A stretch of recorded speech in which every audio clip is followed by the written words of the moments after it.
امیر Timur کے دور میں فارس ایک خوشحال ملک تھا۔ شیراز اس کا دارالحکومت تھا۔ حکومت کا خزانہ لبالب بھرا ہوا تھا۔ فوج بڑی مضبوط تھی۔ ہر قسم کا اسلحہ موجود تھا۔ عوام بڑی پرسکون زندگی گزار رہی تھی۔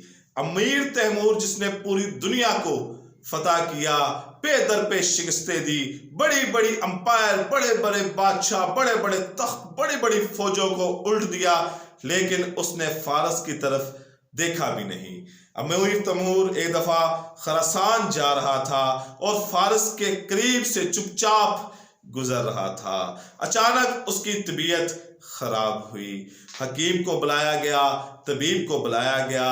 طبیبوں نے امیر تیمور کو چیک کیا اور اس کے بعد امیر تیمور کو کہا کہ آپ کی بیماری کا علاج یہ ہے کہ آپ لیمبوؤں کا رس پئیں۔ لیکن اس وقت خراسان میں لیمبوؤں کا سیزن نہیں ہے، یہاں پر لیمبو موجود نہیں ہے۔ آپ کو لیمبو شیراز سے ملیں گے جو فارس کا دارالحکومت ہے۔ امیر تیمور نے قلم اور دوات منگوائی اور ایک خط لکھا جو اس وقت کے فارس کے بادشاہ منصور مظفری تھے۔ اس کے نام ایک خط لکھا کہ بادشاہ سلامت منظور مظفری، میں فارس کے قریب سے گزر رہا تھا اور آپ کا مہمان ہوں۔ میری طبیعت خراب ہو گئی اور مجھے جو طبیبوں نے چیک کیا ہے انہوں نے کہا ہے کہ میری بیماری کا علاج لیمبوؤں کا رس ہے۔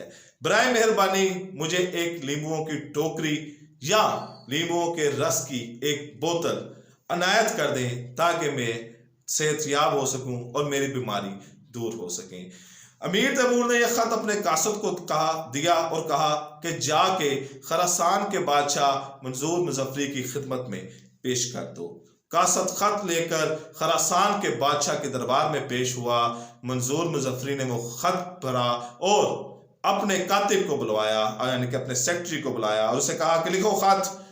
لکھا، امیر تیمور، پہلی بات کہ میں کوئی سبزی فروش نہیں ہوں کہ تمہیں لیمو بھیجوں، اور اگر میں سبزی فروش ہوتا بھی اور تم سسک سسک کے مر رہے ہوتے تو پھر بھی میں تمہیں لیمو یا لیموؤں کا رس نہ دیتا۔ اس نے یہ کاغذ کو فولڈ کیا اور قاصد کو پکڑایا اور کہا کہ جا کے امیر تیمور کو دے دو۔ قاصد واپس آیا، امیر تیمور کو خط دیا۔ امیر تیمور نے جیسے ہی خط پڑھا اس کے تن بدن میں آگ لگ گئی، اس کی آنکھوں سے شعلے نکلنے لگ پڑے۔ اس نے اپنی فوجوں کا رخ شیراز کی طرف موڑ دیا۔ بڑی خوفناک جنگ ہوئی۔ منظور مظفری کے لاکھوں فوجی اس میں قتل ہو گئے۔ امیر تیمور نے پورے فارس کو فتح کیا، پورے فارس کے اوپر قبضہ کیا۔ لاکھوں فوجیوں کے ڈھیر وہاں پر لگے ہوئے تھے، کھوپڑیوں کے منار بنائے اور ہر طرف خون کی ندیاں نظر آ رہی تھی۔ امیر تیمور نے پورے شہر کو ایک میدان میں اکٹھا کیا اور سب سے پہلے اپنا خط پڑھا جو اس نے منظور مظفری کے نام لکھا تھا۔ وہ خط ایک بے ضرر خط تھا جس میں ایک بیمار کی طرف سے التجا تھی کہ آپ مجھے لیمو کا رس دے دے۔ پھر اس نے منظور مظفری خراسان کے بادشاہ کا خط پڑھا جو تکبر میں ڈوبا ہوا تھا۔ منظور مظفری کے تمام بیٹے اور منظور مظفری خود امیر تیمور کے سامنے قطار بنا کر ہاتھ میں ہتھکڑیاں لیے کھڑے ہوئے تھے۔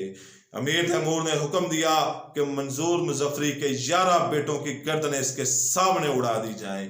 منظور مظفری کے ایک بیٹے سے شروع ہو کر 11ویں بیٹے تک منظور مظفری کے سامنے اس کے بیٹوں کے سر قلم کیے گئے اور آخر میں منظور مظفری کو بھی قتل کر دیا گیا۔ اور امیر تیمور کا انتقام یہاں پر ختم نہیں ہوا بلکہ اس نے تمام مظفری کی آل اولاد کو ختم کر دیا اور منظور مظفری کی نسل بغیر کسی چشم و چراغ کے امیر تیمور کے ہاتھوں ختم ہو گئی۔ تاریخ دان لکھتے ہیں کہ منظور مظفری کا قاتل امیر تیمور نہیں، اس کی آل کا قاتل امیر تیمور نہیں، بلکہ وہ تکبر، وہ فرونیت، وہ رونیت تھی کہ جو منظور مظفری نے